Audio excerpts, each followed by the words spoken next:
We left off discussing the halachot of Choleh on Shabbat. Who do we listen to, the doctor or the Choleh? So there's a big discussion in the poskim.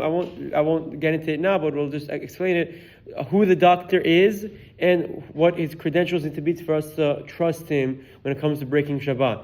Just to speak it outside very quickly, the halakha explains that ideally, when you're consulting with a doctor, we prefer it to be a doctor who is shomer Torah mitzvot, that keeps the Torah mitzvot and cares about the Shabbat, and God forbid doesn't belittle Shabbat. Because very often there can be a doctor who's Jewish and doesn't care, and in fact, on the contrary, is in spite of the religion and might tell you or his regard for the Torah and the mitzvot and Torah Shabbat is so little that he might tell you to do unnecessary things even when medicine does not prescribe those things. So obviously we consult with doctors who are observant in the Torah mitzvot. This also comes up with Yom Kippur. But nevertheless, if that's not an option, if the doctors aren't available, then whatever the doctors say, we trust. But now it's an interesting part that I want to just speak about briefly.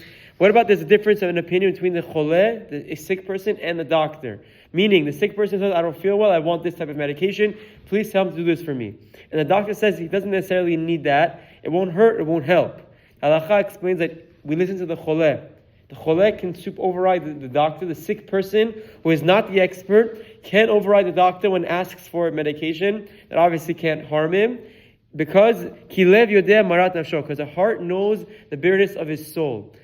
We trust the person, the Torah says historically, we trust the person to tell us he's not feeling well, and we should break Shabbat for his case. Now, obviously, if the doctor says this medication will cause more harm than good, then we'd go with the doctor. But if the doctor says there's no need to take the medication, the Choleh feels like he saw something that says that this medication helps, we trust the sick person and break Shabbat to give him this medication.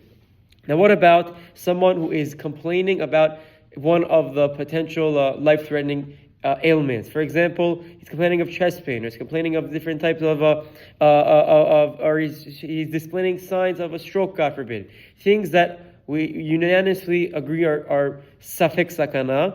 אדם האומר שחש ברע וחושש אולי נשקפת סכנה לחייו, נחשב כחולה שיש בו סכנה ומחלל עליו את השבת. Automatically, he is considered like a חולה שיש בו סכנה.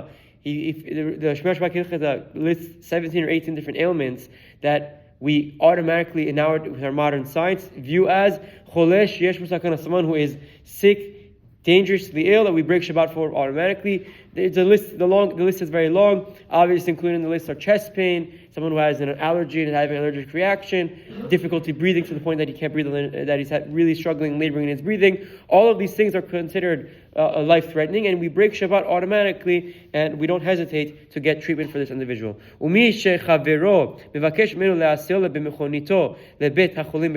if someone is displaying any of these symptoms, and he asks from his friend, can you please take me to the hospital with your car on Shabbat?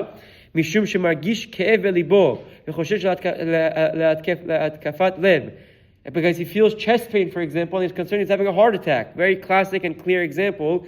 Yesh lishmoa lo, you have to listen to him, take him to the hospital right away. Afilu im eno mechuzak etzol keish ne'eman, velo nikra klum al panav, ki kol al kol panim nechshav hadavar kesafek pikuach nefesh v'dochet haShabbat. Even if this person has a bad history of lying, and it doesn't look like he has chest pain, he just claiming to have chest pain, we don't play games. We trust the person who's saying he has an ailment. We break Shabbat to get him the treatment that he needs, because a safek sakana, even someone who is at a doubt where he's in danger, break Shabbat to save that individual. Chazak u'baruch.